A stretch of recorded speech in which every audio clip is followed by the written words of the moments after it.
pensamento diferente fortalece o meu contraponto. Não sou seu inimigo, mesmo do lado oposto. Adversários do bem, no jogo onde quem sai vitorioso é aquele que compartilha sua história de vida pra ajudar o outro.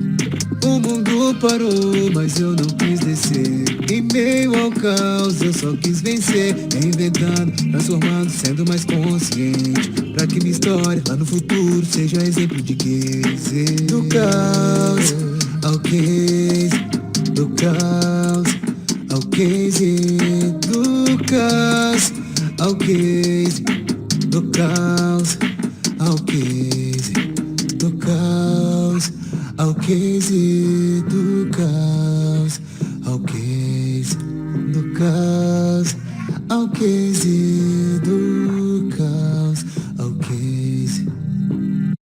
Senhoras e senhores, boa tarde, tudo bem? Eu, André Luciano, anfitrião aqui do nosso podcast, do seu podcast. Você que tem histórias de caos e também de case, esteja convidado para bater um papo aqui conosco e que todos conheçam a vossa história. Eu sempre trazendo aqui os melhores cases e alguns caos, uns nem tanto assim história de caos, mais de case, mas enfim, pessoas que nós entendemos que têm relevância, que de alguma forma passou pela nossa história, é convidado aqui a bater um papo aqui conosco nos nossos estúdios aqui de Costa do Sol e Imobiliária, a sua imobiliária natural.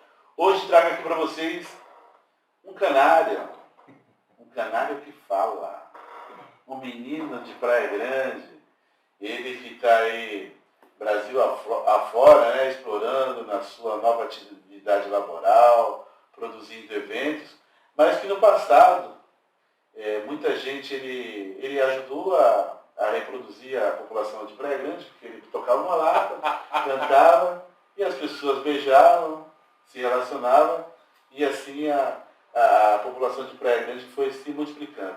Sem mais delongas, trago para os senhores diretamente o nome da Itália, Giancarlo Antunes. Giancarlo Antunes, que prazer, meu irmão. Obrigado pelo menino. Menino. Obrigado pelo menino. Não, menino, porque você, como você sempre foi... Agora que você ficou fortão, deve ter entrado na academia. Nunca na vida. Como você era mais magrinha, eu sempre tive como menino. O menino Giancarlo lá do Simpatia Natural. Simplicidade de samba. Aí depois... que no final era Simpatia Natural, no final estava você lá no grupo dos bombados. Você, o Cole, o Charles, né? Então daí pra mim já era os marombas já. Eu era o mais magrinho. Eu e o Sônico. De boa, Jean? De boa, cara. Prazer estar aqui contigo. Obrigado pelo convite. Sempre acompanhando de fora, né? Hoje eu não estou diretamente morando mais na Praia Grande, morando mais na cidade. Sim. Mas quase todos os finais de semana e acompanhando mesmo à distância. Agora com a facilidade da internet, a gente sempre acompanha e estou acompanhando o seu trabalho. Parabéns. Que tenha muito sucesso e vida longa. O nosso trabalho. Exato. Na verdade, o meu labor é outra coisa. Você sabe que eu estou na atividade há 29 anos como corretor de imóveis. E, na verdade, a ideia do projeto aqui do podcast do Caos ao Case é dar voz às pessoas que têm história de caos e também de case em algum momento. E você é um dos grandes cases de Praia Grande. Praia Grande levando não só a mão de obra da parte de corretagem, porque o corretor de imóveis de Praia Grande é conhecido em todo o país. É uma cidade com mais de 110 mil imóveis veranistas. De alguma maneira, alguma pessoa no Brasil é impactada pelo corretor de imóveis. Sem dúvida. E agora levando aí... É o quarto destino, né? Do Brasil, né? É a quarta cidade mais visitada do país. Ah. Mas, Jean, não vamos falar... depois nós falamos da cidade. Vamos falar do Giancarlo Antunes. Se apresente para as pessoas que nos veem e nos ouvem. E também para quem nos ouve nas nossas plataformas de streaming, Spotify, Deezer, que agora o negócio aqui está ficando sofisticado. Legal, em todas as plataformas de áudio e vídeo. Áudio e vídeo. Legal. As meninas aí estão caprichando aí no trem aí. Outro dia um camarada falou, pô, onde eu estava ouvindo lá no... Ouvindo aonde? Aquele negócio que tem um negocinho verde lá e tal. Falei, já colocaram essa baratinha? Ah, tem lá os... Daí eu aperta aí, apertou e tal, fiquei ouvindo. Falei, legal, já estamos aí também. Legal. Como entrou lá, eu não sei, mas eu sei que está lá também. Vai se replicando. Jean, se apresente. Cara, eu sou um filho da Praia Grande. Eu nasci em São Paulo, mas eu vim para Praia Grande muito cedo. 1 ano e meio, 2 anos, porque a família toda materna já tinha os pés aqui na Praia Grande. Praia Grande é uma cidade nova, então o meu avô veio de São Paulo e ajudou até a fazer parte do processo de emancipação da cidade. Então, o meu amor pela Praia Grande, eu chamo a Praia Grande de meu quintal. O meu amor pela Praia Grande já vem daí, pelo empenho, pela dedicação que eu via, como o meu avô queria melhorar as condições da cidade. Ele nunca foi político com cargo eletivo, ele nunca saiu candidato a nada, mas ele foi o primeiro chefe de gabinete da prefeitura, ele participou ativamente naquele processo de emancipação, então meu amor pela cidade vem dali. Então eu falo que eu sou filho da Praia Grande, porque eu só nasci em São Paulo, mas fui criado aqui, descalço, sem camisa, e aí eu por aí. Nos tempos de moleque eu só andava assim. Isso é uma música do Reinaldo. E aí pé na areia, pé no chão, acompanhando todo o desenvolvimento da cidade, criando laços de amizades que perduram até hoje, graças a Deus. E a família toda aqui, nunca saiu daqui. Sou filho da dona Cida, muita gente conhece ela como Cidinha. Foi funcionária pública, foi manicure, foi podóloga, sempre morou na Praia Grande. Tenho duas irmãs, uma chamada Thaís, que tem o açaí da Thaís, aqui na praia, já há um longo período, né? E tenho uma irmã chamada Ayara, que também trabalha na área de açaí, que tem o açaí tucano. E tenho dois filhos, o Arthur, de 7 anos, o Gustavo, de 4, vai fazer agora em novembro, 4, né? Tem 3 e alguma coisa.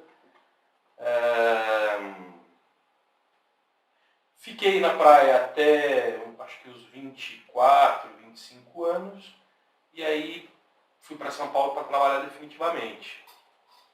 No período que eu fiquei na praia, estudei, fui para a música, conheci a música, e isso foi um ponto muito marcante na minha vida, porque através da música eu aprendi a conviver com pessoas, aprendi a me comunicar, aprendi a me expressar. E aí lá por 93, 94, quando tinha os pagodes da Esther, depois veio o Dumont, tinha o Destaque, eu sempre acompanhando aqueles grupos, fazendo aquelas rodas de samba, e eu ficava encantado. E aí eu falei, eu quero fazer esse negócio aí. Pela paixão mesmo, pela música, né? Sim. E aí eu aprendi a bater uma caixa, literalmente, caixa de fruta. Tinha um amigo que o pai tinha sacolão, Sonic. E a gente batucava nas caixas e batucava e fazia um chocalho com latinha de refrigerante com arroz. E ali era o nosso grupo, eu e ele. Eu devia ter uns 13 anos, 12, 13 anos. 12 anos. E nos finais de semana e nas férias, vinha um pessoal de São Paulo, ali para o trem das 11. E a gente também se reunia e fazia uma batucada na Avenida da Praia. Batucava em balde, batucava o que tivesse por ali, a gente batucava. E ali começou a musicalidade falar bem alto na minha vida, até que eu formo o primeiro grupo com o Sonic. E dali começa toda a história na parte musical aqui na cidade, né? Que foi bem legal. Foi Simplicidade do Samba, cara. Foi Simplicidade do Samba. Era você, o Sonic? Cara, o Simplicidade do Samba, a história é muito legal. Aí o Sonic, ele vai aprender cavaco, mas o grupo era eu e ele. Eu tocava pandeiro e ele tocava timba. Tá. Cada um juntou um dinheirinho. Foi na antiga Ulisson. Né? A mãe da mãe da Vânia. Que hoje é Phoenix Music, né? E Phoenix Music, exato. Era ali na Costa Silva, né? Da Ótica Lobão. Da Ótica Lobão, do Long Beach ali. Sim. Aí cada um foi lá, e eu fui lá, comprei um pandeirinho, pequenininho, da Quirino, lembro até hoje, e o Sonic comprou uma timba. A gente nem sabia que tinha que colocar um couro naquela época. Tinha pele e tinha que colocar um couro, né? Tinha que achar um sofá velho, ir em alguma loja assim que tivesse um sofá ali rasgado, pegar um pedaço de couro e colocar. A gente nem sabia de nada disso. E aí era o grupo. Aí eu fui um tempo estudar em São Paulo. Quando eu vou para São Paulo, eu vinha nos finais de semana para Praia Grande, e um dia eu encontrei o Sonic na Avenida da Praia, e ele falou, sabe aquele grupo? voltei. Tá precisando de um cantor. Você não quer começar a cantar com a gente? Eu falei, caramba, cara, que legal. E aí eu voltei a morar na praia para cantar. E aí, o Simplicidade do Samba. Era eu, o Sonic, o Toski, que estudava com a gente, também no Pacheco, o Douglinhas, trabalhou muito tempo no McDonald's, depois no Bradesco. O Douglas tocou também? O Douglas tocou, o Douglas tocava cantando. O Douglinhas, eu, o Duda, tocava rap, cantava também. Deixa eu ver se eu não estou esquecendo de mais. O Anderson, que a gente chamava de Feliz. O Duda, que é o Eduardo, como é o nome do Eduardo Cuenca. Cuenca, esse sobrenome eu não esqueço. Eduardo Cuenca. Eu acho legal falar os nomes porque todos fizeram parte, né? Porque tem história. Dá medo de esquecer alguém. O Nato não tocava com vocês? E veio depois. Nessa primeira formação era eu, o Duda, o Sonic, o Feliz, que era o Anderson, o Toski e o Douglinhas. Aí nós ensaiávamos na casa do Sonic todos os finais de semana. Aí, por algum momento, eu não lembro se eu voltei para São Paulo, eu não lembro o que aconteceu, que eu parei de frequentar lá os ensaios, e aí, na rua da frente, que o Sonic morava, a família do Nato, do Fafa, eles também faziam uma batucadinha. E aí ali tinha o Nego, tinha uma rapaziada lá que fazia um samba, e aí como eram as ruas muito próximas, quando a gente tocava lá na casa do Sonic, eles iam lá ver. E aí meio que foi se juntando, porque aí o Douglinhas saiu do grupo, o outro saiu do grupo, porque era aquela brincadeira, não era um compromisso, a gente não tinha lugar para tocar. A gente tocava nos finais de semana na casa do Sonic para fazer barulho. E aí meio que migrou e misturou. Aí sim, um dia eles estavam no Banzai, o Nato ou o Fafa conhecia alguém do Banzai, e ele diz assim, olha, a gente tem um grupo de samba, se você quiser a gente vem tocar aqui.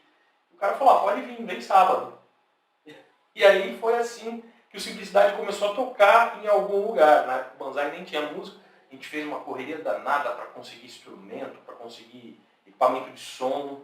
Aí a gente conseguiu equipamento de som com o Adir que dançou no Filhos do Sol. Sim, eu conheço ele como o Di. O Di, exato. O Di, irmão do Mi, né? Irmão do Mi. Ele era DJ, né? Ele fazia umas festas, era DJ. Ele era cosipano, né? E ele tinha uma caixa de som e ele tinha uns microfones. Só que a caixa de som dele era aquela caixa de som pra discoteca. Sim. Não era pra fazer um samba. A gente foi lá, ele emprestou, a gente carregou lá da Avenida Paris até a Costa Silva no Banzai, enfim. Montamos lá e fizemos o primeiro samba de roda nosso. Dali pra frente, como muita gente de Simplicidade estudava no Pacheco, que era ali próximo, começou a criar público, a gente foi comprando um microfone, foi comprando um instrumento melhor, e aí as coisas foram acontecendo, e a gente começou a, de fato, ter um grupo e tocar nos barzinhos da cidade, com essa formação.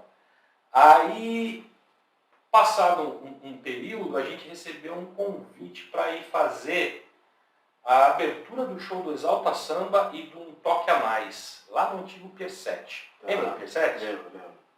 Aí, qual que era a exigência para fazer a abertura desse show? Tudo isso sem ganhar nada, né? Era aquela história.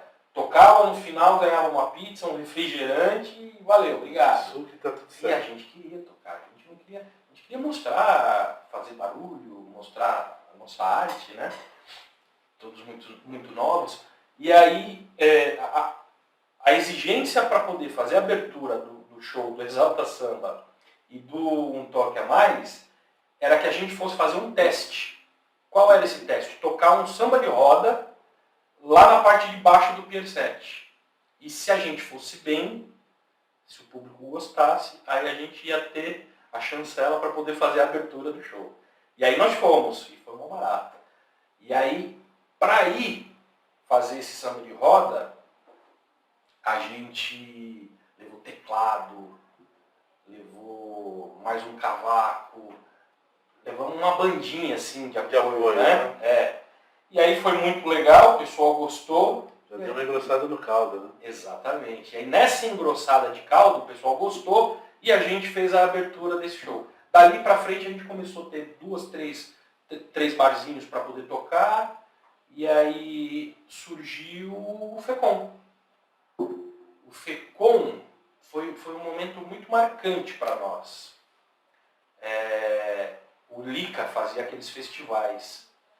E ele tinha feito, acho que o FEMAPS, que foi no Magistral. Se eu não me engano, o Delírios, o grupo do Ricardinho, que para mim é uma grande referência aqui da cidade. Foi o primeiro grupo que eu vi sair, assim, para tocar em Santos, levar o nome da cidade para outros lugares, né? Foi o Delírios do Samba. E aí eu tenho uma passagem com o Delírios, que teve um período da minha vida que eu estudei em Novo Mundo, e teve uma festa lá no Novo Mundo, e eles foram se apresentar lá. E eu achei sensacional, eu falei, caramba, que legal, é isso que eu quero. E aí eu era da Cruz Vermelha, e na Cruz Vermelha a gente fazia algumas atividades solidárias nos finais de semana, e fazia muito projetos em escola, para ter aquele dia de multirão, de pressão, cortar cabelo, aferir pressão, diabetes, enfim. E eles se apresentavam também. E eu achava sensacional o som deles. Toninho, Ricardinho, o Edmar, Fabrício, Guga, Menino do Baixo, não, ainda não tinha, era samba de roda. Era o Robson, acho que Cardeal, uma coisa assim. Enfim, tinha uma rapaziada lá do Delírios e eu achava aquilo sensacional. E aí eu falava, eu quero que o meu grupo siga esse caminho aí. Tem essa sonoridade, já usando como referência. E aí de grupos que já eram famosos, eu gostava muito daqui da Baixada, do grupo Tempero, do grupo Improviso.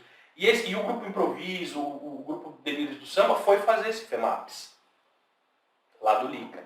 Então aquilo me marcou muito. E aí, passado um tempo, o Lica acho que resolveu fazer o quarto FECOM. E aí mudou o nome, por questão que era no Centro Olímpico Mourão, enfim. E ele acho que viu a gente tocando no Banzai, e viu que a gente tinha um público bacana, e a gente tocou na quermesse do quartel também, e aí ele nos convidou para ser o grupo anfitrião do festival.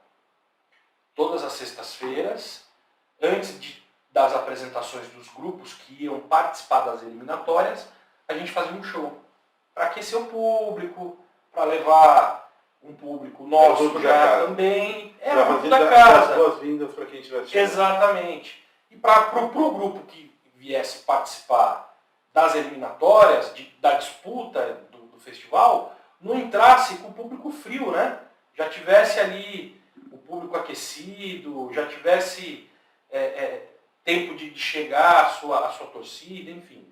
E aí, nesse período, eu lembro que quando a gente começou a fazer o FECOM, o Centro Olímpico era um lugar muito grande, você lembra, né? Você tocou bastante lá.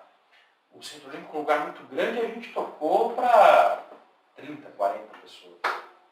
Aquele palco enorme. A gente nunca tinha tocado, se apresentado num palco grande daquele, sabe? Uma qualidade de som legal.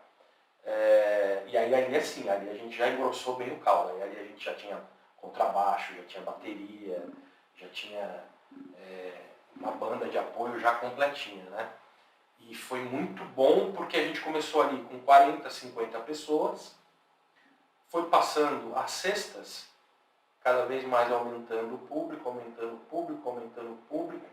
e aí a gente procurava sempre trazer coisas diferentes, então a gente colocava umas roupas diferentes, a gente foi atrás do Edson, que era um rapaz que tinha um projeto de dança de rua lá no Tude. Pai do Edinho. Pai do Edinho, exato. O Edson ele trabalhava de chaveiro ali na Costa Silva, e eu tinha uma amizade com ele. Dançou no Dança de Rua do Brasil. Dança de Rua do Brasil, se apresentou na Xuxa. Eu tinha uma amizade com ele, eu falei, cara, eu queria que você levasse a tua dança pro meu grupo. Eu quero começar a fazer isso lá também. Eu não danço absolutamente nada, os meninos também não, mas eu acho legal já fazer essa mescla. E o Edson era um cara super criativo, abraçou a ideia na hora, fez algumas coreografias pra gente de abertura de show, de meio de show e de final de show, colocou uns efeitos, ele mesmo produziu, fez uma cumbuquinha, colocava pólvora, acionava na tomada, saía faísca, enfim, a gente tentava trazer coisas diferentes. E aí a gente acabou, para muitos grupos, sendo até referência, isso foi legal. E aí chegou um período do FECOM que só entrava gente no Centro Olímpico se saísse. Tão cheio. Isso foi um momento bem legal na Praia Grande para a cena musical. Eu acho que dali surgiram muitos grupos, né? E assim, surgiram muitos grupos e trouxe entretenimento também para o público. Quem não foi no Centro Olímpico ver uma eliminatória do FECOM, né? Naquela época? A gente está falando de 96. E aí dali, de 96, a gente, tocando toda sexta-feira, teve uma passagem que foi muito interessante, porque o Centro Olímpico, a gente entrava pela frente do Centro Olímpico, passava pelo público, ali pelo cantinho, subia no palco, ia para o camarim, montava o palco e se apresentava. Chegou um momento que a gente já não conseguia mais descer do palco e ir embora. E a gente começou a se apresentar em Santos também. Na mesma sexta-feira que a gente se apresentava aqui na Praia Grande, no Centro Olímpico, a gente tinha uma apresentação para fazer em Santos, na antiga Grafite. Que quem nos levou foi o Ricardinho. O Ricardinho indicou a gente lá na época, falou, ó, tem um grupo lá da Praia Grande, e aí os donos da Grafite deram uma oportunidade, a gente fez uma apresentação lá, numa quarta-feira, eles gostaram e colocaram a gente de sexta. E junto com o Delírios. E aí a gente tinha que se apresentar lá e não tinha como sair, e perderam a chave da porta dos fundos lá do Centro Olímpico, a gente teve que pular pelo camarim, pular a janela, para descer lá na rua de trás do Centro Olímpico, para entrar na van e se apresentar em Santos. Então, essas histórias, elas marcaram muito a gente, porque éramos todos garotos, moleques, com um monte de sonho, mas querendo fazer música. Não se preocupava se estava ganhando, se estava fazendo sucesso. Não era condicionado à parte material, né? Talvez isso tenha sido até uma falha. Hoje, mais maduro, talvez tenha sido até uma falha. Porque a gente não se preocupava, a gente queria se apresentar, a gente queria tocar, queria estar no palco. E fazer coisas diferentes. E chamar a atenção do público, ter um olhar voltado para nós, se expressar e mais nada. Não tinha um plano de carreira, não, vamos agir dessa forma. Não, a gente queria se apresentar. E aí foi um longo período, né? E quando que você sai daqui da Praia Grande e vai para essa vida de São Paulo? De São Paulo, cara. Simplicidade do samba em algum momento acaba. E aí eu trabalhava no Banco do Brasil, aqui na... Não, o Banco do Brasil veio depois. Eu fui trabalhar com meu pai em São Paulo, na empresa do meu pai. Meu pai era empresário e eu fui trabalhar na empresa do meu pai. E aí, quando eu estou trabalhando na empresa do meu pai tinha uma empresa de ar-condicionado, eu volto a morar na Praia Grande de novo por causa da música. Tem essa ainda, que é a passagem do Simpatia Natural. Quando eu entro no Simpatia Natural, e aí a gente grava lá um trabalho. O Simpatia Natural é um grupo que teve muitas formações, começou na Esther, com Maurinho, Betão, Elias, Kleber, Columinho, Geninho. O Geninho, o Columinho também fizeram parte do Simplicidade do Samba, o Daniel do teclado, enfim, só para não deixar ninguém para trás, falar de todo mundo. E aí eu entro no Simpatia Natural, e aí sim a gente tem, aí já mais maduro, já querendo fazer um trabalho legal, estruturado, já tinha ali um escritório, já tinha música na rádio, fomos para a TV, essas coisas todas. E aí o Sonic, infelizmente, ele fica doente, ele acaba falecendo na cirurgia, que ele teve um tumor no cérebro, que foi muito rápido, ele fez a cirurgia e não sobreviveu na cirurgia, né? E aí aquilo me colocou muito para baixo, assim, eu fiquei muito mal.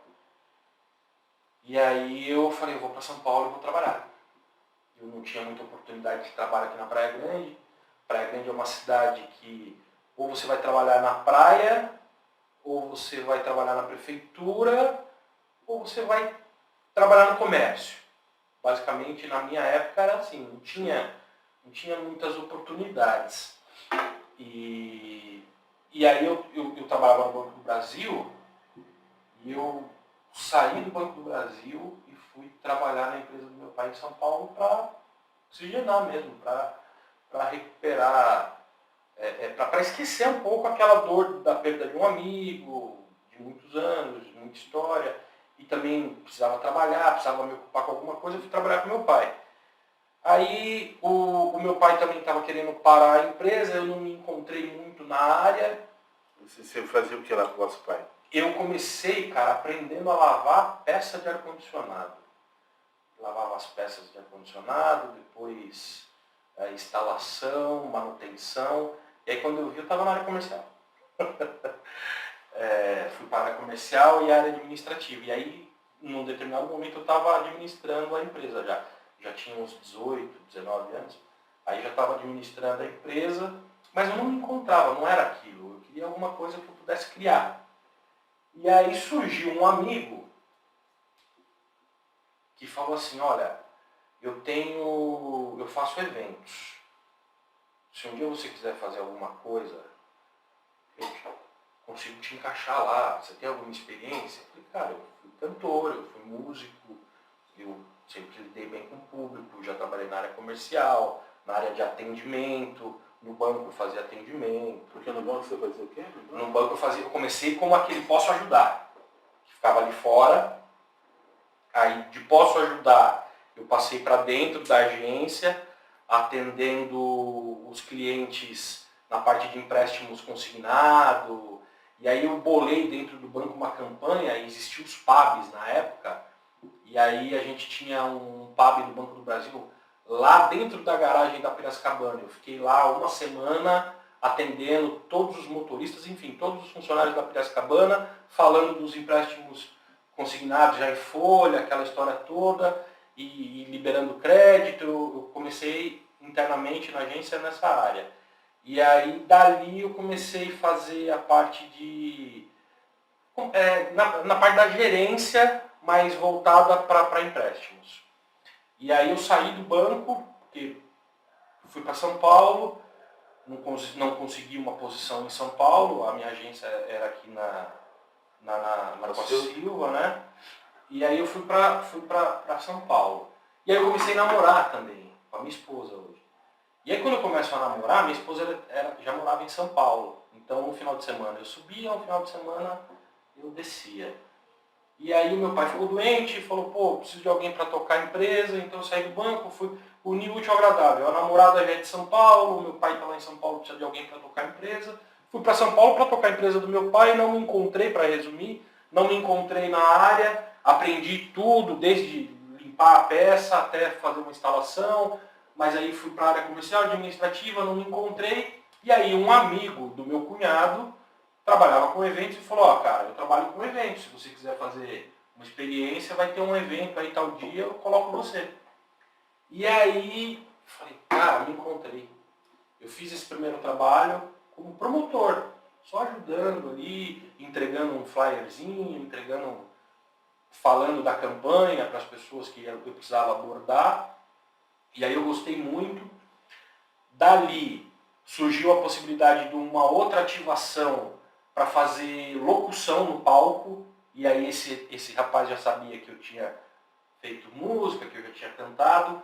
E aí ele fala, olha, precisa de um mestre de cerimônia para apresentar o produto no palco das baladas em São Paulo. Quer fazer? Eu falei, quero. Então eu ia lá, fazia uma festa. Sabe o animador, o mestre de cerimônia mesmo, sim. que aquece a galera antes do show e distribui os brindes, aquela coisa toda. O MC da vida real. O MC da vida real.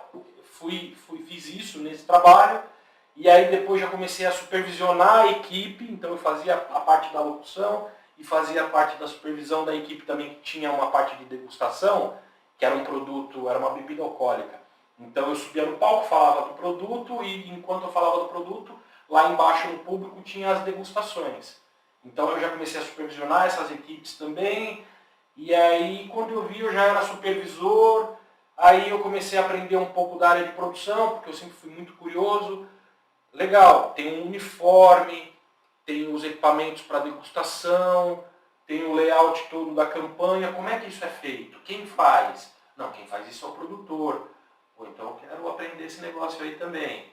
E aí comecei a aprender um pouco da área de produção de eventos, na verdade começando com ativações, e virei assistente de produção, depois produtor, e aí comecei a produzir os eventos corporativos, já não só ativações de marketing, não só ativações promocionais, que é essa parte de degustação, de flyer, de comunicar um produto. Eu já comecei a organizar o evento. E aí, dali para frente, eu me encontrei na profissão, me encontrei na área, fui aprendendo, estudando. Tive muitos bons professores na área, lá em São Paulo, e sempre fui muito observador, e aprendi a produzir eventos assim, cara. Entrei na área de produção de eventos, faz 15 anos já. Aí comecei a atender. Na área de eventos, ela é segmentada. Você tem a parte de produção e a parte de atendimento. Então eu passei por todas, né? Eu fiz a parte... Por todos os setores. Por todos os setores. Promotor, supervisor, coordenador, assistente de produção, produtor master, produtor executivo, atendimento. Então eu consegui unir a parte do atendimento com a parte de produção. Então quando o cliente tem o chamado briefing, ele passa o que ele quer para o atendimento passa para a produção e a produção executa e entrega. Eu consegui unir isso. Então eu começo desde o atendimento até a entrega final, eu participo de todo o processo. E aí eu comecei a atender algumas empresas multinacionais, e aí estou há 15 anos na área. Aí lá em São Paulo, eu tenho uma agência hoje que cuida de algumas contas de algumas empresas multinacionais. Tenho a Huawei, tenho a Sony, tenho Pirelli, enfim. Tem algumas contas de empresas multinacionais. E dentro dessas empresas, a gente faz desde a ativação promocional do produto deles até a convenção, por exemplo. Tá. Peraí, Jean. Você está falando, eu estou absorvendo aqui. Falo para cá. Agora vamos destrinchar. Destrinchar isso aqui. Vamos. Você falou do produtor de eventos, do produtor de eventos master e do produtor de eventos executivo. Qual a diferença dos três? Cara, produtor, ele tem um produtor master, que seria o gestor do projeto. Tá.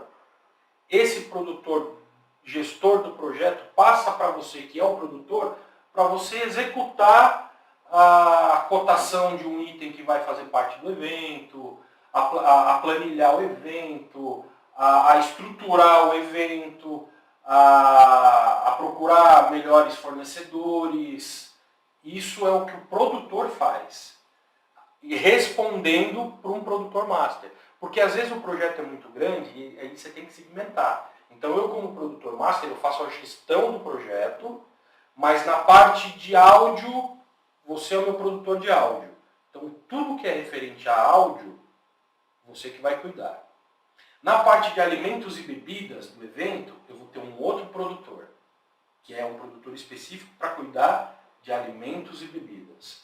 Na parte de receptivo, porque a gente vai ter uma equipe que vai cuidar do receptivo desse evento. Eu vou ter um produtor específico para cuidar do receptivo.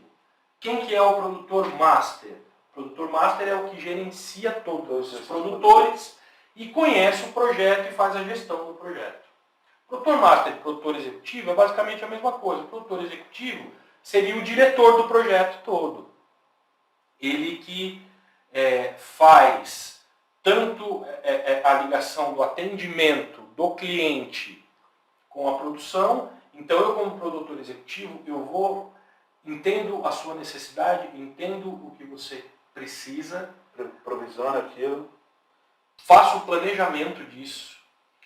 O André, ele quer uma convenção. Essa convenção é para 400 pessoas.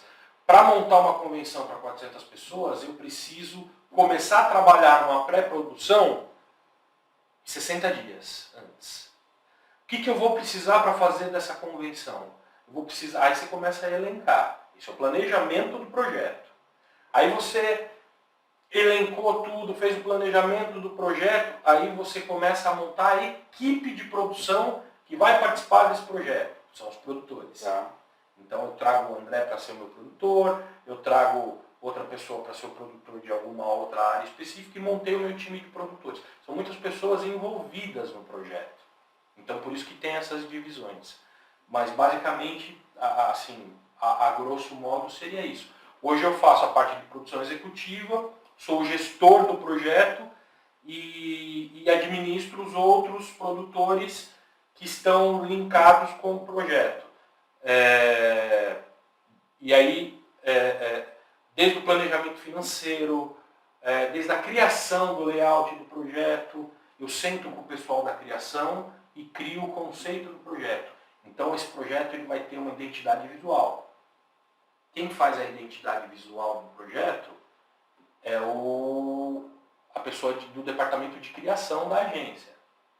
Eu sento com o departamento de criação e a gente começa a fazer alguns esboços até chegar na identidade visual do projeto. Chegou na identidade visual do projeto, eu pego essa identidade visual e dou na mão do produtor master. Produtor master, essa é a identidade visual do projeto. O produtor master vai destrinchar. Tá, então isso aqui eu preciso mandar para a gráfica, isso aqui eu preciso mandar para a cenografia, isso aqui eu preciso mandar, enfim, vai destrinchando. Destrinchou, aí tem o produtor que vai cuidar da montagem.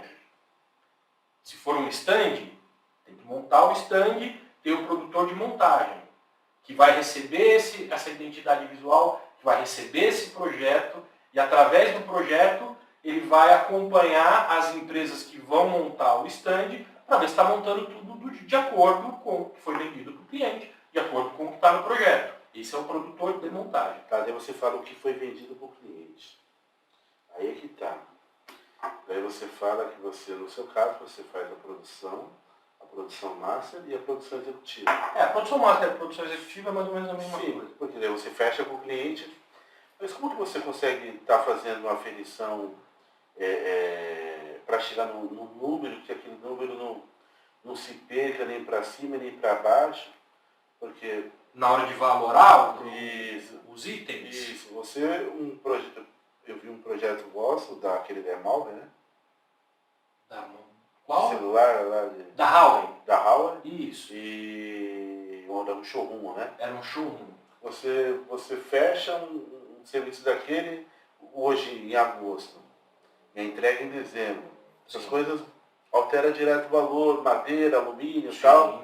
E como que fica isso aí para essas diferenças, se porventura tiver? Quando a gente vai fazer um orçamento, por exemplo, o evento, na parte de showroom, que foi o que você me perguntou, Sim. a gente já tem um pouco de ideia dos valores que são praticados no mercado. E aí é aquela história que toda empresa, todo comércio busca a melhor negociação com a melhor entrega, que é o custo-benefício. A gente tem a experiência dos valores que são praticados no mercado, às vezes é até concorrência. Eu tenho as empresas parceiras que já prestam serviço há muito tempo para nós. E aí é orçamento, não tem muito o que fazer. No caso de agência, a gente ganha o agenciamento. Então, existem várias modalidades de negociação. Eu posso negociar com você todos os itens da planilha do evento, você pode pagar direto para o fornecedor. Eu trago os fornecedores, coloco os fornecedores no projeto, tem a linha lá da planilha de todos os itens, esses fornecedores emitem a nota, eu cobro isso do cliente e coloco só o imposto e o meu agenciamento. Tá. É como se fosse uma cerimonialista de casamento, por exemplo. É um agenciamento. É uma agência de eventos que faz o agenciamento para poder montar. Aí você tem o percentual de todos o agenciamento. E aí você negocia como que você vai trabalhar o valor desse agenciamento. 10%, 20%, enfim, depende do projeto. E tem projeto que o próprio cliente fala, não, eu quero que você administre tudo e execute do começo ao fim, a nota é sua e aí a gente também executa esse tipo de trabalho. E aí, para poder chegar nos valores, é aquela história, você é marceneiro. Quanto você vai me cobrar o metro quadrado da madeira para fazer um stand de 500 metros quadrados? Eu vou te cobrar X. Aí você faz todo o levantamento, levanta o custo todo do projeto, e isso tem que ser de uma forma ágil, e aí através desse levantamento de custo você consegue valorar o serviço, o trabalho, e fazer o orçamento para o cliente. Se tem um gap aí de aprovação e muda valores, aí é o risco do mercado, infelizmente. Não tem muito o que ser feito. Você faz ali a proposta com um prazo de validade, enfim, um prazo determinado, para já se assegurar disso, para se cercar e não ter esse prejuízo lá na frente. Mas basicamente a gente levanta todos os custos do projeto, muita coisa a gente já sabe. Na sua área você olha para o imóvel e você fala, bom, aqui tem X metros quadrados, o metro quadrado nesse bairro vale X, então se eu colocar o valor a Y eu vendo, se eu colocar 2Y já vai ficar um pouco mais difícil de vender. Sim. Você tem a expertise do teu mercado. Sim. Não é diferente no meu segmento. Eu sei quanto custa um metro quadrado de um stand, eu sei quanto custa um metro quadrado de um stand criado, produzido, porque existem stands já pré-prontos, né, de octanorme, e aí o metro quadrado é um valor. Existem stands projeto mesmo, projeto, olha, eu vou criar um stand personalizado para o teu evento, para a tua ativação, isso na área de stand. Mas o evento, ele não fica só preso ao stand. Você viu um trabalho da Huawei que foi um showroom, né? Dentro do showroom tinha a parte de estrutura, a parte de engenharia, a parte de elétrica, a parte de mobiliário, a parte de arquitetura, para chegar naquele resultado final. Eu vi até a parte de funilaria ali. Eu coloquei um carro de verdade na parede. A né? traseira de um carro. A traseira. Eu cortei um carro no meio, comprei um carro no ferro velho, cortamos o carro no meio, reformamos ele, pintamos e colocamos na parede. Para exemplificar um serviço que esse cliente oferece, né, de monitoramento. E aí dentro desse serviço de monitoramento eles têm as viaturas, e aí a gente colocou a traseira da viatura lá para exemplificar, para quando o cliente for lá, conseguir entender como é que funciona a ferramenta do cliente. Então o legal da minha área é essa. Quando a gente vai fazer um evento para o mercado imobiliário, vamos supor que o mercado, você construir um prédio, ou vai incorporar um prédio, enfim, e vai fazer o lançamento desse prédio, desse empreendimento. E aí você me contrata para fazer o teu evento de lançamento. Para eu poder te entregar esse evento, eu preciso primeiro entender do teu mercado. Eu preciso conversar muito com você para entender o teu mercado, entender o que você precisa atingir com esse evento.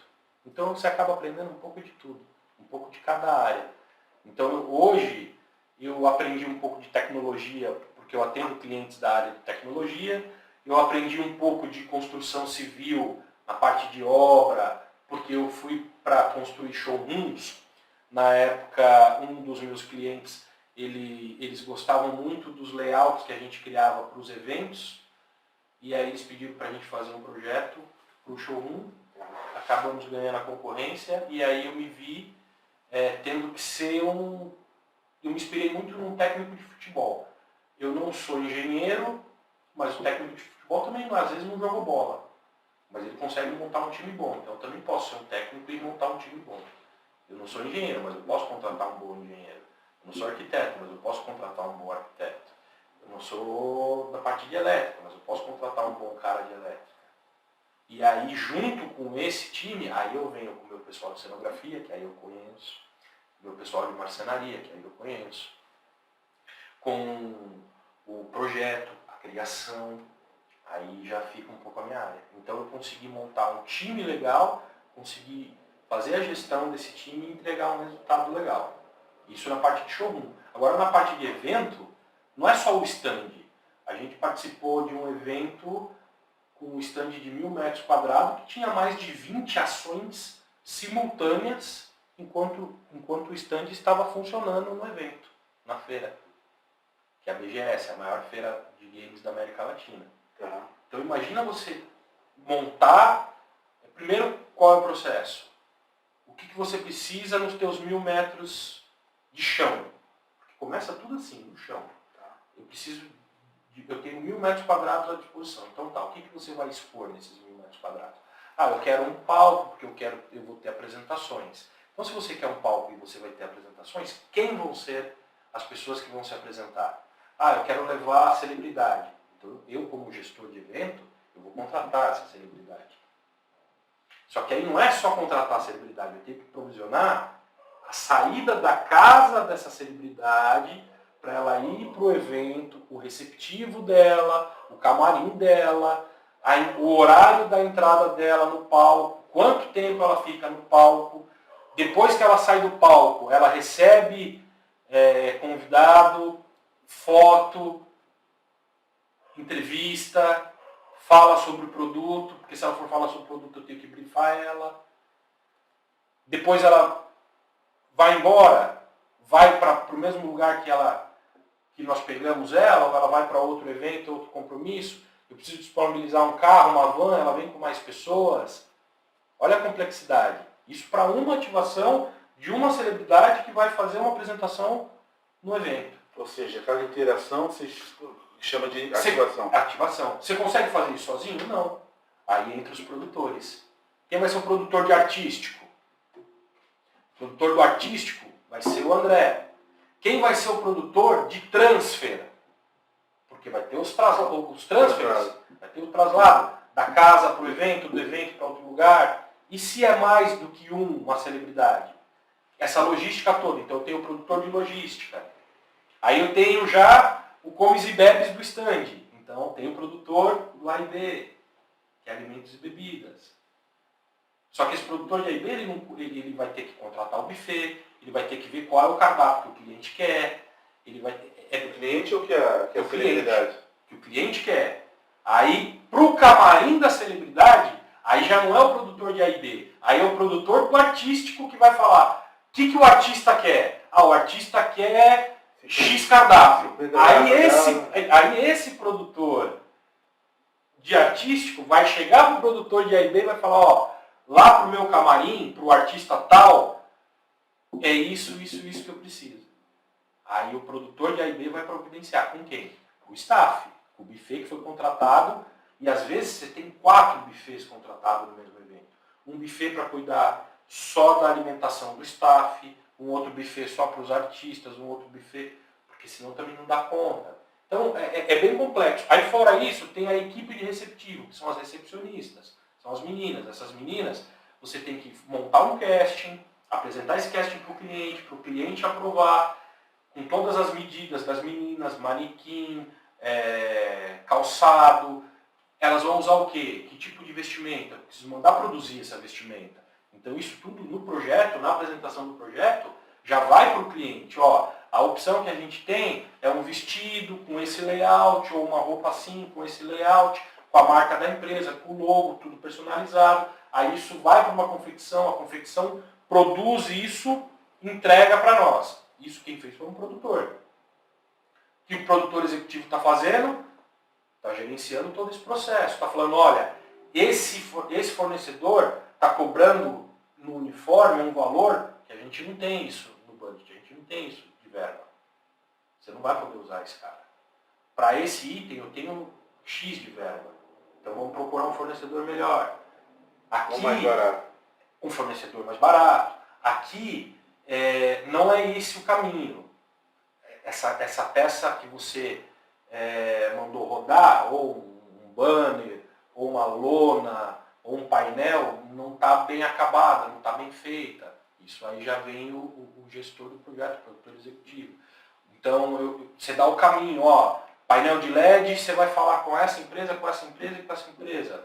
Parte de som e luz e imagem, você vai falar com essa empresa.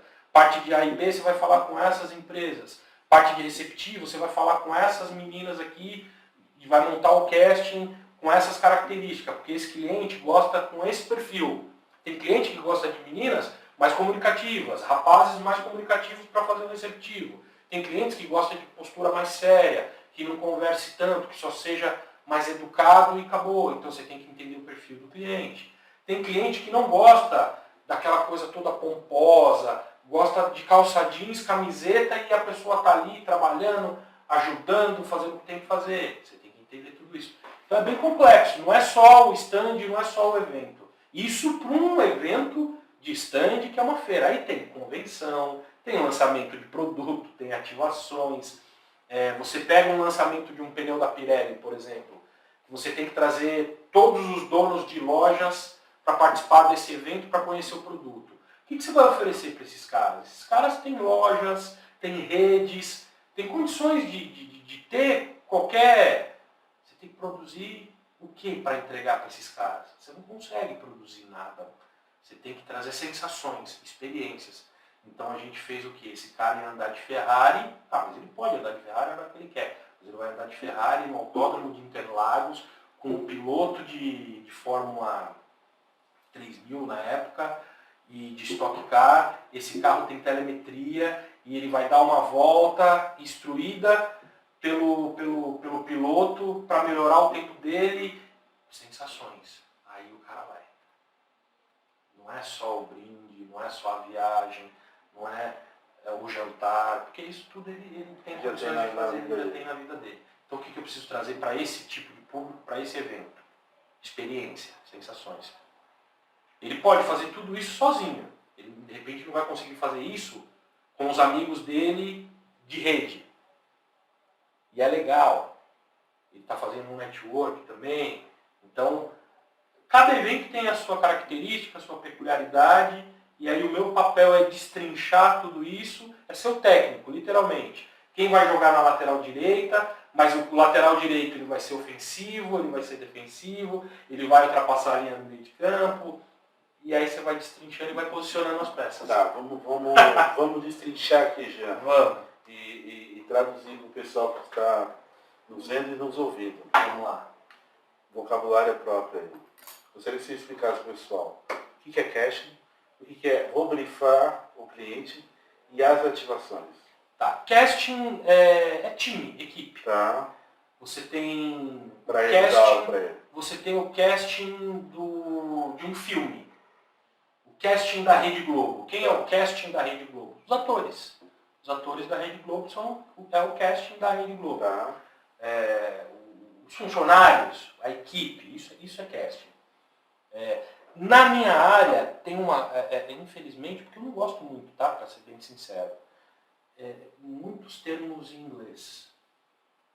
O mundo corporativo é assim hoje, né? Tá. Briefing, brainstorm, igual eu trago muito sempre para a linguagem de futebol.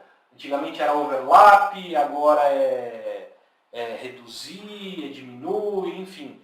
Tem muitos termos em inglês, né, no mundo corporativo, e na minha área, no meu segmento, não é diferente.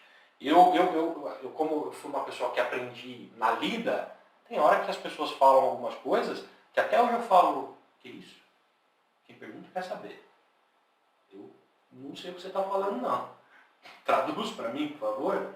E aí a gente vai se enfiando ali e vai aprendendo.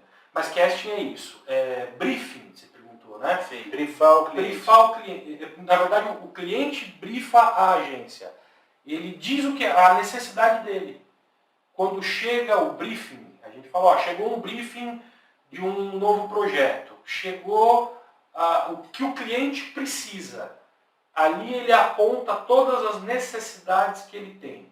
Então, se for uma convenção, no briefing é uma convenção para quantas pessoas, você quer que essa convenção seja em outra cidade, em outro estado, numa região de praia, numa região de serra, numa região de campo, quantos dias, toda a necessidade que é nos passada pelo cliente é o briefing. E aí, através do briefing, através de todas as necessidades apontadas pelo cliente, a gente desenvolve o projeto. Como que a gente desenvolve o projeto? Tá, entendi. Apresenta uma versão. Aí o cliente fala, gostei disso, isso não precisa, isso eu não gostei, isso eu não quero. Apresenta uma segunda versão. E às vezes a gente vai para 8, 9, 10 versões de projeto, até chegar na versão final. Chegou na versão final, é isso aqui, agora vamos orçar.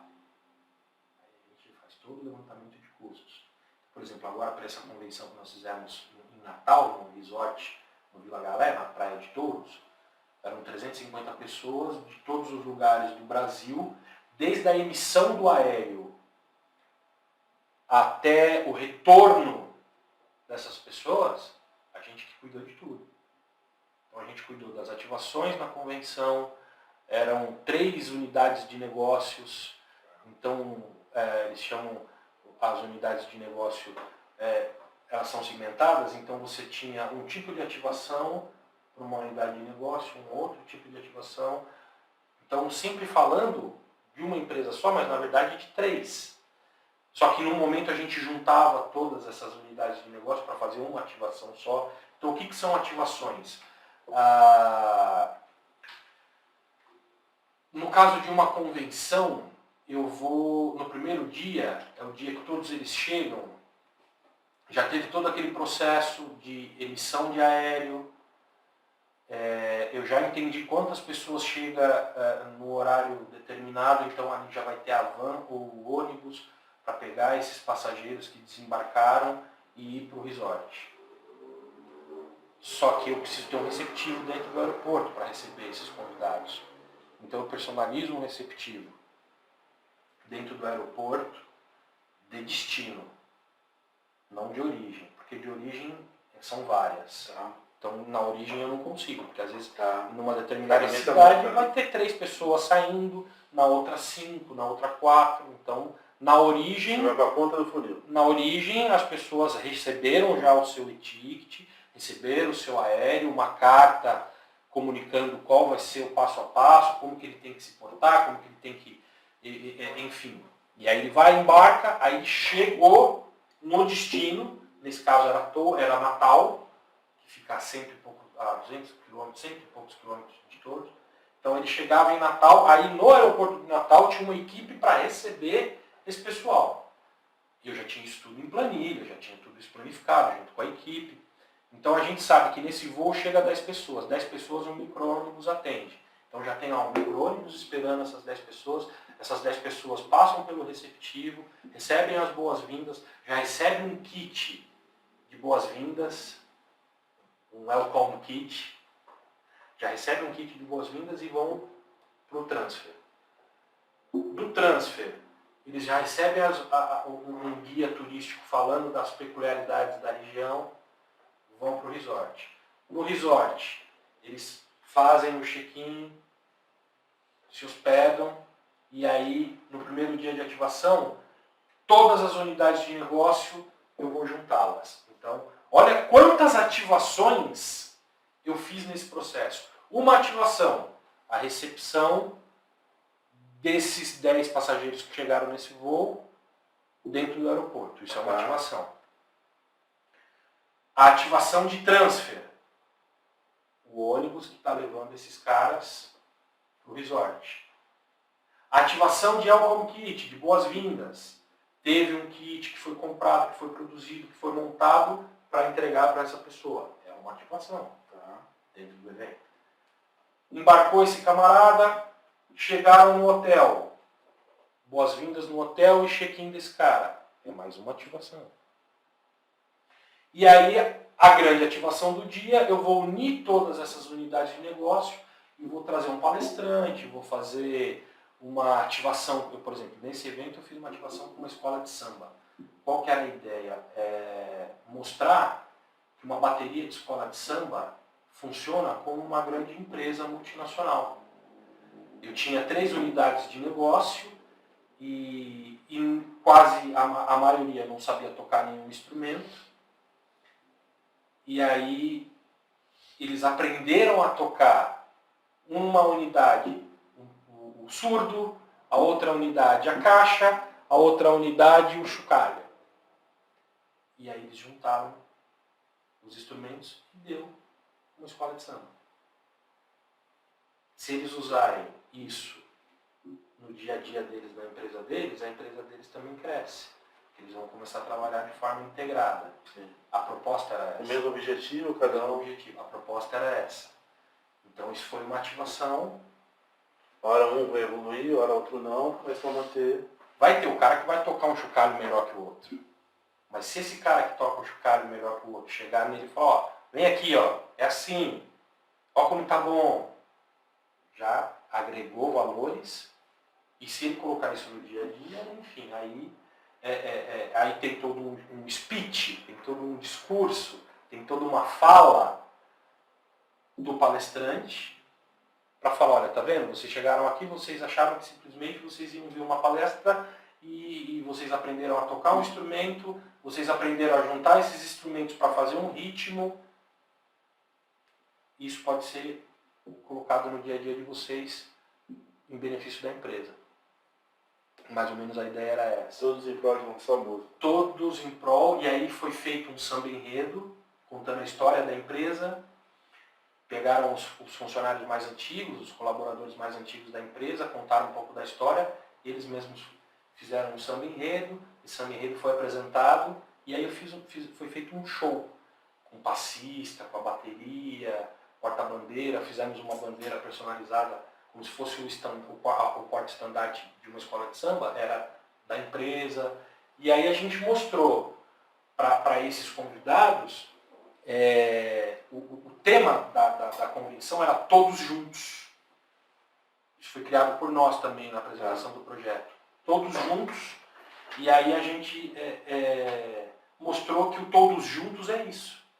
É você não saber tocar o tamborim, mas aprender a tocar o tamborim e já juntar o tamborim com o surdo, para poder dar um ritmo. Então, o lado da música me ajuda até nisso. Quando eu vou criar alguma coisa, quando eu vou desenvolver algum projeto, essa parte de criação, a música me ajuda muito.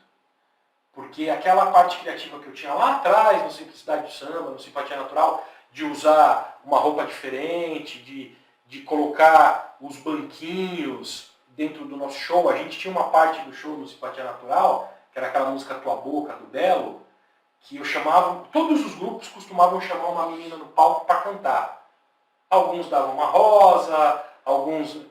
Eu quis fazer um pouco diferente, então eu colocava um banquinho e a menina sentava no banquinho e eu cantava para ela sentada nesse banquinho, a música Tua Boca, do Belo. Fazia ali uma encenação, tudo.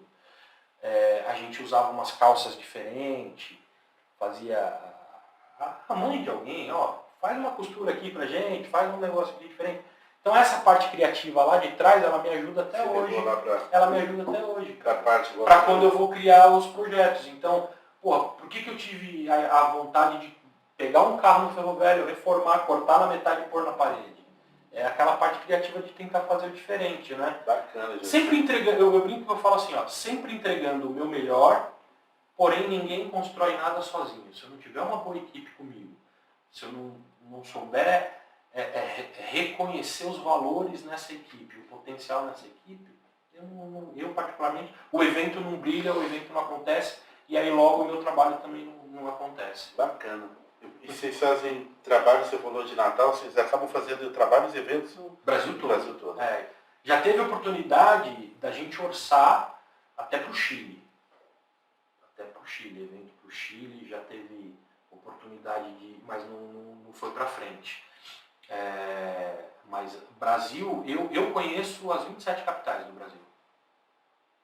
Eu conheço as 27. Eu fiz um projeto para uma grande multinacional, ao mesmo tempo ele foi startado nas 27 capitais do Brasil.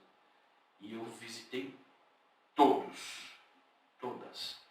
Foi um projeto de quase meio ano. Então a gente, ao mesmo tempo, iniciou Brasília, Goiás, e aí, enfim, São Paulo, Belo Horizonte, todas as capitais. Tá? No dia 1º de... eu não lembro lá, mas vai. Dia 1º de agosto, 1º de setembro, 1º de outubro. No dia 1º de outubro, em todas as capitais, iniciou a ativação dessa empresa. Então, o que era a ativação dessa empresa? Toda cidade tem um shopping, toda grande cidade, no caso era capitais, né? Num shopping específico de uma rede, para facilitar na negociação, o cliente tinha um stand apresentando todos os produtos que ele queria lançar naquele ano. E aí foi um projeto bem legal.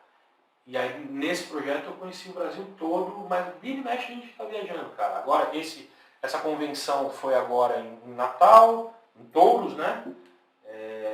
Antes eu fiz um evento numa fazenda para o lançamento do 5G para o agronegócio, para o governo de Goiás, para mostrar para o agronegócio as vantagens do 5G.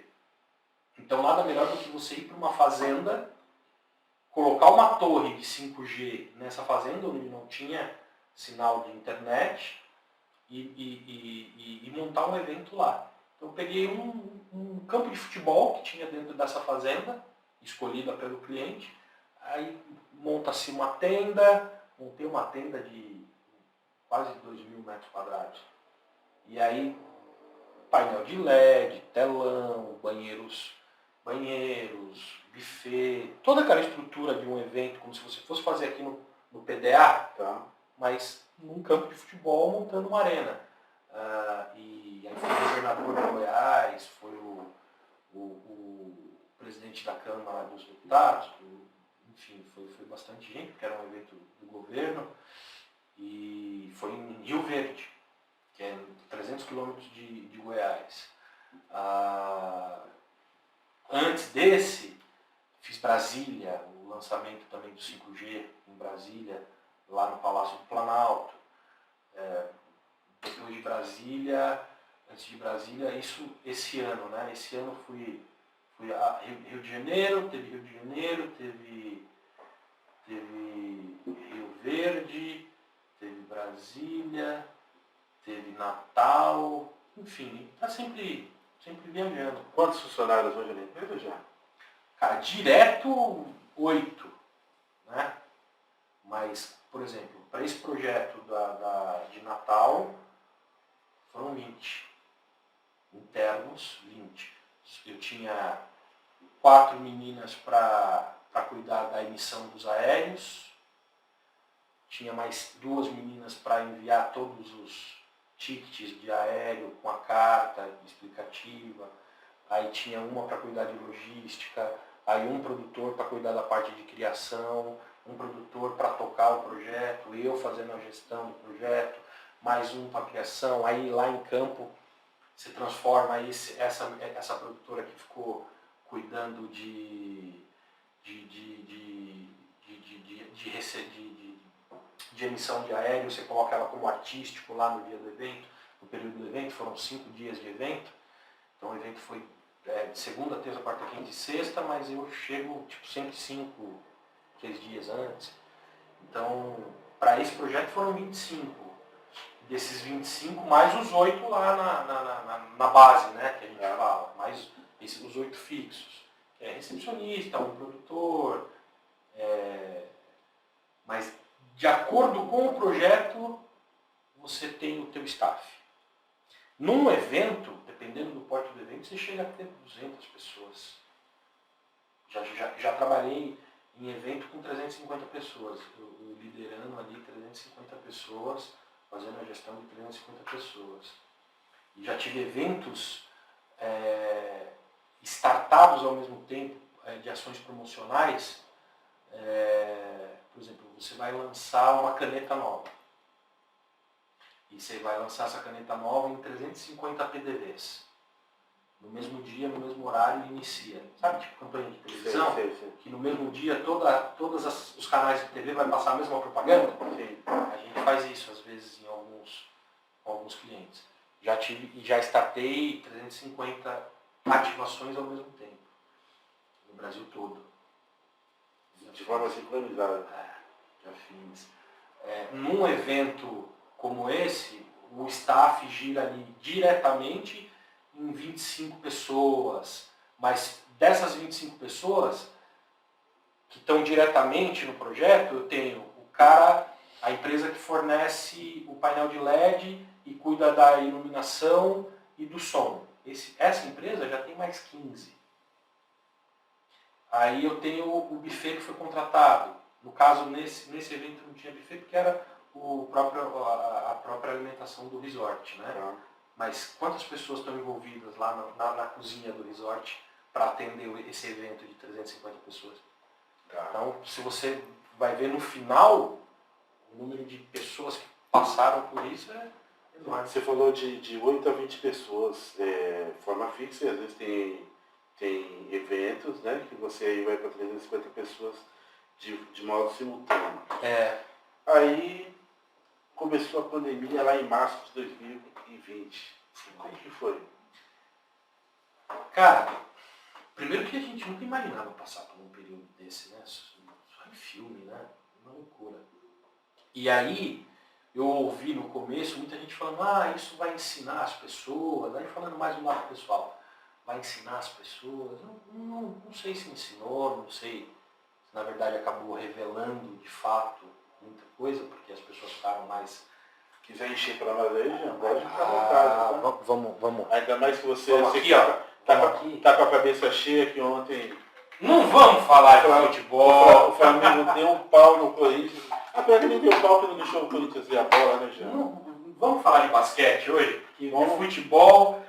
Mas eu acho que o Flamengo está jogando futebol e o Corinthians está jogando qualquer outra coisa. Né? Se era basquete, eu não sei. Cara, tava desespero, porque o Corinthians tirava um jogador e colocava outro. E aí olhava o Flamengo fazendo a operação. Era mais um ele tirava o Arrascaeta e colocava o Cebolinha. Eu falei, aí fica desproporcional, difícil, né, cara? Aí a gente tirava o Mosquito e punha o Rony. Bom, já que não dá pra... Mas a gente vai virar esse jogo, cara. A gente vai chegar na final da Libertadores. Bom, eu também já fui jovem, já fui também. Eu acredito que o Pelé deve melhorar e voltar a Pelé, Neymar, Ganso. O Santos teve um timaço, né, cara? Muita gente boa, Rodolfo Rodrigues, de volta aí no... Você sabe que eu sou corintiano, mas o primeiro estádio de futebol que eu fui na minha vida foi a Vila Belmiro. Assim, todo corintiano é um santista no time. Se não existisse o Corinthians na minha vida, eu provavelmente seria santista. Eu não tenho dúvida disso. Provavelmente. Não só você, como aí alguns milhares de corintianos. Embora o santista não goste, né, do corintiano, tem uma rivalidade muito grande, né? O Corinthians é o time que todo mundo rivaliza, né? O Corinthians é diferente. O Corinthians, ele tem... Todos os times aqui de São Paulo enxergam o Corinthians como rival. Aí você vai para fora do estado, Porto Alegre, Grenal e Corinthians, os rivais. É impressionante. Eu que viajo bastante, você vai a Belo Horizonte, é a mesma coisa. É o Cruzeiro e o Atlético Mineiro rivais, mas de fora é o Corinthians. Mas vamos falar das coisas que nós estávamos falando. Mas a pandemia, cara, a pandemia foi um período crítico. Mas aí eu não sei se foi sorte, se foi merecimento. Lá atrás, antes da pandemia, um dos clientes que eu atendo, ele pediu para que a gente entrasse na área de construção para construir um showroom. Lembra que eu comentei com você? Sim.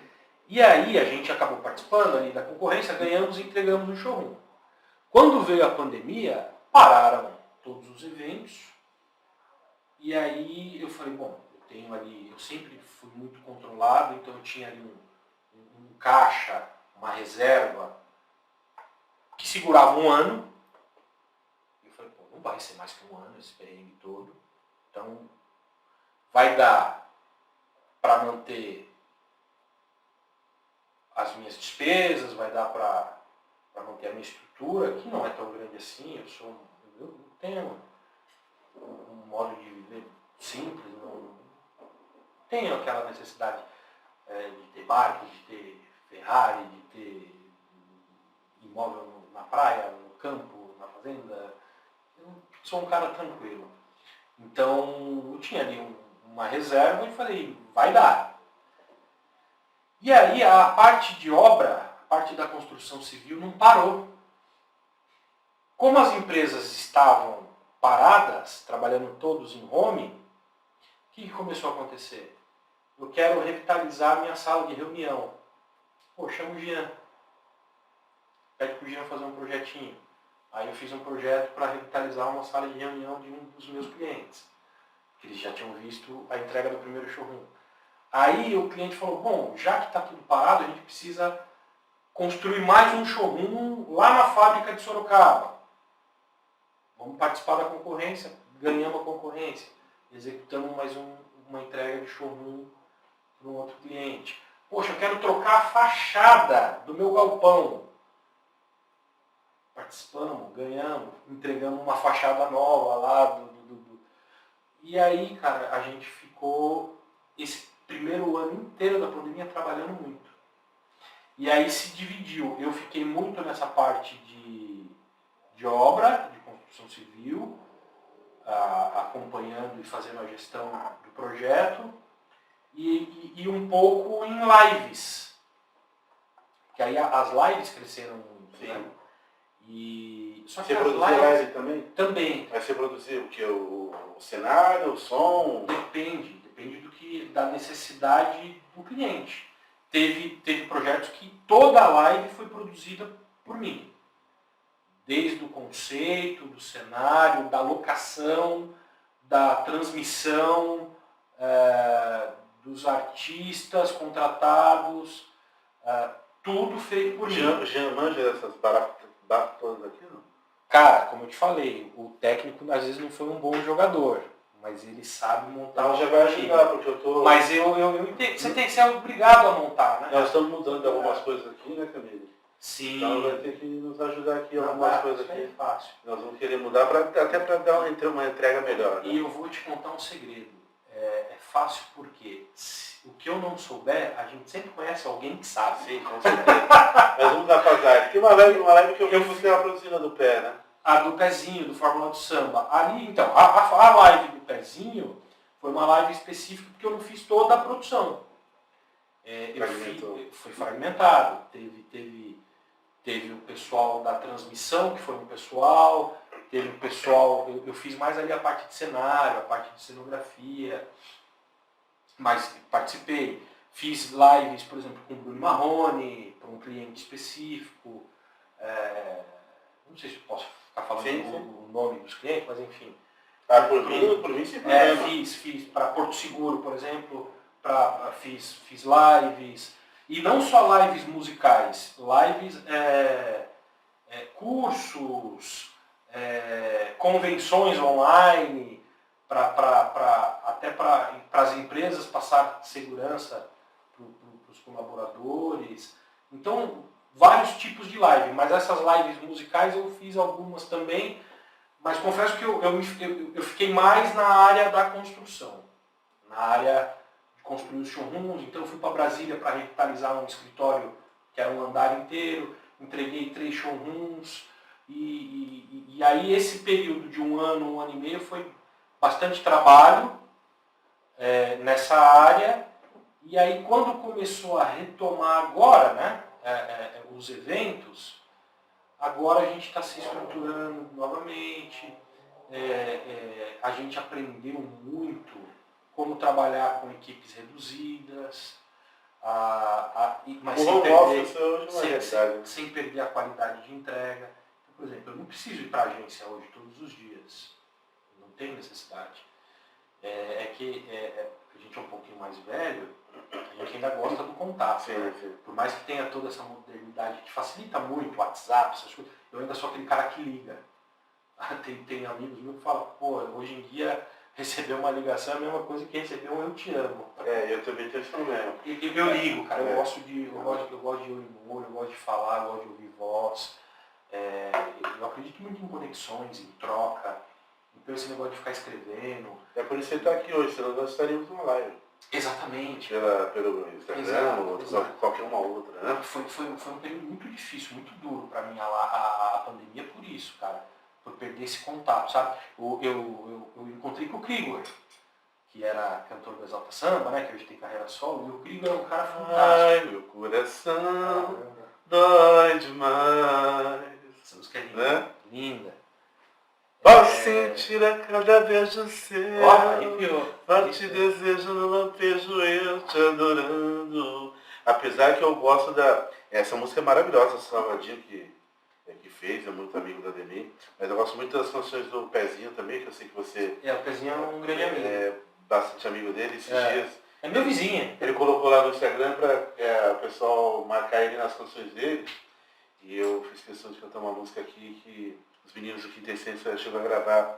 É alta tensão pra valer. Sim. Eu vi esse post, eu comentei lá. Falei, o Pezinho inclusive curtiu. Eu comentei lá, falei. Explode o desejo de amar, fazer Pega um balde aí, vamos batucar. Jean, Música é muito bom, né? Vem cá, cara. Música é muito Eu sou da Praia Grande, você é um praia-grandense. Lugar que você tem a gente pulou muito canal por aí, né, cara? Eu me achava privilegiado, porque até hoje eu ainda faço. Eu rodo o estado todo, prospectando, intermediando áreas para incorporação, né? Na minha atividade principal, Sim. no labor como corretor de imóveis. E quando você está lá nas suas produções, quando você fala que é da Praia Grande. Cara, você sabe que E aí? é muito curioso isso. Você acredita, desde pequeno, eu sempre viajei muito, porque o meu pai ele era do Rio Grande do Sul. Então as férias de final de ano eu sempre passava com meu pai, os meus pais se separaram, eu era muito novinho, tá? Tinha 2, 3 anos de idade. E aí as férias dos finais de ano eu ia viajar com meu pai para a família lá do Rio Grande do Sul. E aí todo mundo falava, você mora em Santos, né? Não, eu moro na Praia Grande. Praia Grande? Isso eu tô falando de 89, 88, Tá. eu gurizinho mesmo. Praia Grande? Praia Grande. Eu moro em Praia Grande, Santos é outra cidade. Porque os antigos, em São Paulo ou em qualquer outro lugar, era tudo Santos, cara. Praia Grande, Mongaguá, Peruíbe, é tudo Santos. A Baixada é Santos, para muitos, né? E aí eu falava, não, eu moro na Praia Grande. Porque hoje tá fácil falar que mora na Praia Grande. Hoje a Praia Grande tá bonita. Já não é só eu, mas não só eu que sou bonito aqui. Eu sou bonito, né, Jean? Exato. Eu falo com meus amigos. Você é galã. Eu falo com meus amigos, cara, como que eu fui desprivilegiado, né? Não podia ser um pouquinho melhorzinho, né? Você sabe que eu falo assim, ó, Papai do Céu sabe o que faz. Papai do Céu não me deu beleza. Me deu saúde, mas não me deu beleza. Eu nunca fui um cara bonitão. Mas se deixar 10 minutos de conversa, a gente desenrola e fica agradável. Ainda continua bom na conversa, Jean? É bom. Eu desaprendi. Você sabe que eu sou tímido, né? Eu sou muito tímido. Eu sou legal assim no microfone, Eu também eu sou sou muito poderoso, mas... Eu enfrentei muitas dificuldades por isso, cara. Porque às vezes eu chegava num lugar e aí as pessoas sabiam quem eu era, porque eu tocava, porque eu cantava, mas eu não sabia quem eram aquelas pessoas. Então, às vezes, e aí tímido, preocupado em não querer chegar chegando, todo simpaticão, para também não passar uma imagem errada do que eu, né?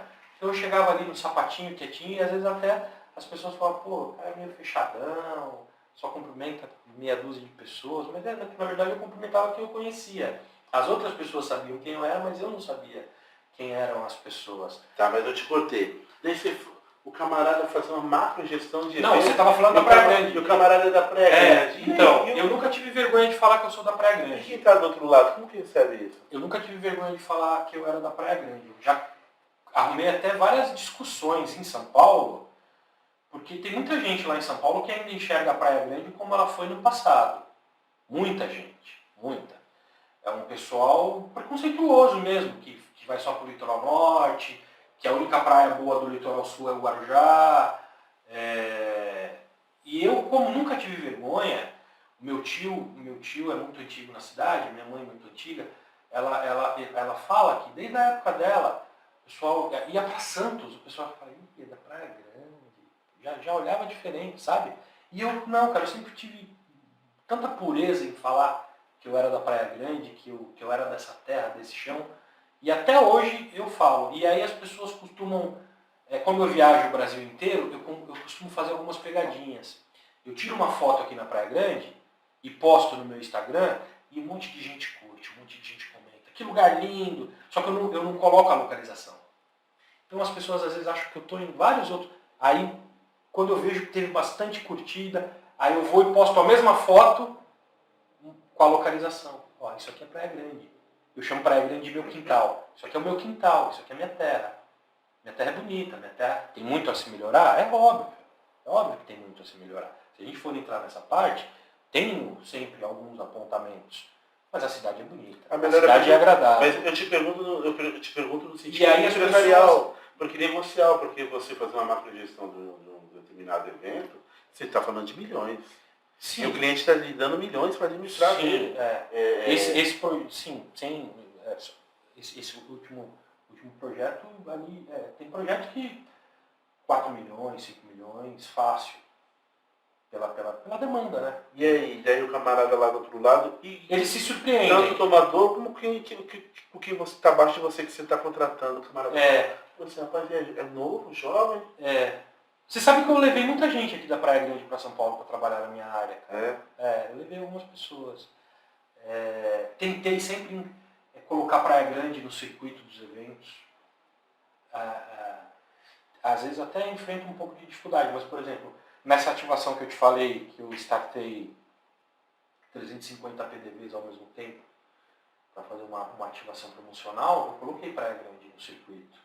E as pessoas não queriam a Praia Grande no circuito. Eu briguei, falei, não, cara, vai ter resultado. E teve. A gente tinha uma campanha de incentivo para quem estava participando dessa ativação, né? Quem foi contratado para trabalhar. E uma das representantes aqui da Praia Grande foi a que se destacou e na campanha de incentivo foi a ganhadora, porque teve um bom resultado. Então, eu consegui mostrar para esse cliente específico que a Praia Grande traz resultado. É que a Praia Grande não tem a cultura ainda disso, de eventos corporativos, não tem um espaço tão grande para fazer, por exemplo, não tem um resort, não tem um centro de convenção tão grande que tenha uma estrutura legal para você poder trazer um evento para cá. Mas geograficamente a cidade ela é muito bem posicionada. E é uma cidade que tem terra para construir. Você vê que hoje em dia, o pessoal que morava em Santos, o pessoal que morava em São Vicente veio para a Praia Grande. O pessoal que morava no ABC veio para a Praia Grande. Eu já estudei várias vezes a possibilidade de vir morar aqui na Praia Grande, subir e descer para trabalhar todos os dias. Eu só não fiz isso ainda porque a minha esposa também trabalha na rua, e aí para ela ficar pegando estrada e ainda trabalhar na rua fica muito cansativo. E aí tem a escola das crianças. Mas eu gostaria de dar uma qualidade de vida para os meus filhos que eu tive aqui na praia, sabe? Que é pé na areia, descalço. Eu gostaria. E aí quando eu falo que eu sou da Praia Grande, as pessoas às vezes se surpreendem. Porque elas acham que na praia só tem surfista, cara sem camisa, descalço. E a Praia Grande tem muito potencial e tem muito talento aqui, cara. Tem muita gente boa. Essa água aqui, que passa pelos nossos filtros, ela é diferente muito talento, e quem nasce aqui, quem vive aqui, ele tem que usar da criatividade. Então, qualquer área que o camarada for, ele vai se destacar. Porque todo lugar que não tem muito espaço, para você se destacar, você tem que ter uma habilidade: criatividade. O que você tem aqui como oportunidade? A praia. Todo mundo, em algum momento, busca a praia como uma solução financeira. Mas aí, se você não for criativo, não for diferente, você não vai conseguir vender o seu amendoim que você já vendeu lá atrás. Eu não vou conseguir vender o meu lanche natural que eu já vendi. Eu não vou conseguir ter... Eu cuidava de um estacionamento, mas eu tentava deixar aquele estacionamento diferente para que as pessoas não parassem nos outros estacionamentos, parassem no meu. Enfim, toda cidade que tem pouco a oferecer, e a Praia Grande já teve esse momento, se você for criativo, você consegue se destacar um pouco. Então, por isso, a Praia Grande tem muito talento. Tem muita gente boa, muita gente capacitada. Eu vejo muita gente preparada que trabalha tanto na área privada quanto na área pública aqui na cidade, que tem potencial para ser grandes executivos em São Paulo, em grandes empresas. Eu converso muito com os meus amigos de infância, que hoje, alguns até em posições de destaque aqui na cidade, potencial enorme, cara. Potencial enorme.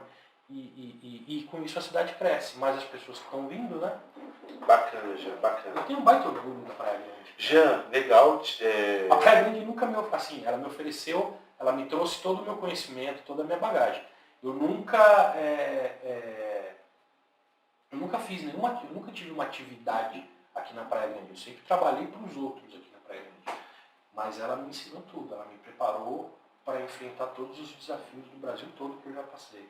Bacana esse sentimento vosso com a cidade. O nosso tempo aí já foi. Cara, falamos para Dedéu. Acho que um podcast não dá, né? Porque eu vi que é uma série aí. Quanto tempo a gente falou? Com os 10 podcasts com o Jean, porque o Jean tem muita história para contar. Jean, olhando para aquela câmera dele, diga.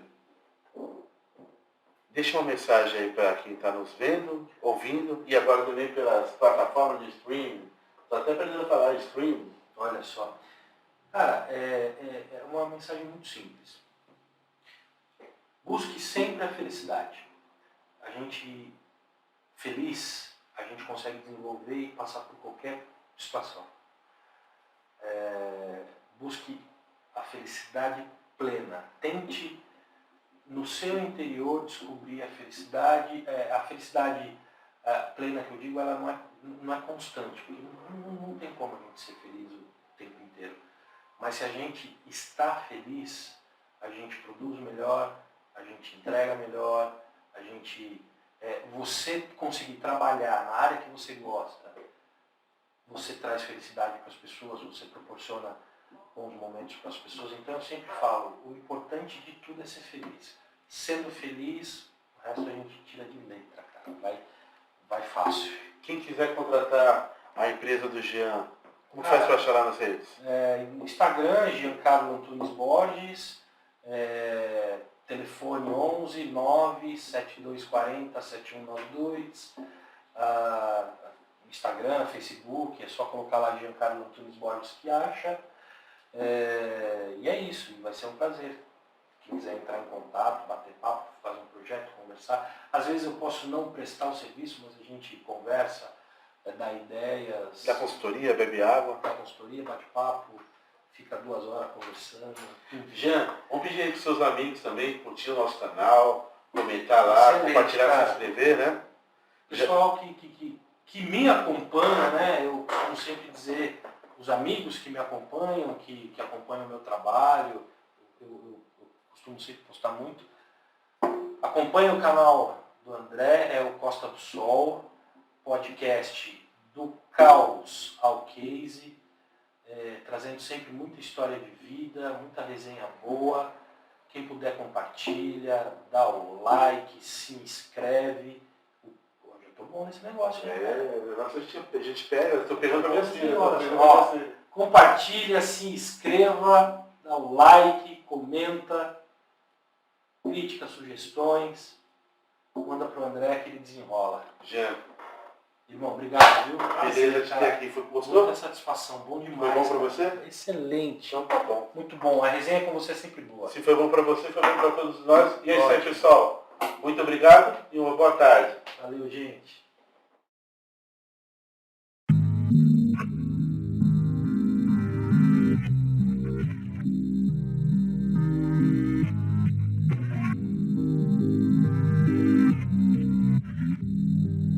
Seu pensamento diferente fortalece o meu contraponto. Não sou seu inimigo, mesmo do lado oposto. Adversários do bem, no jogo onde quem sai vitorioso é aquele que compartilha sua história de vida pra ajudar o outro.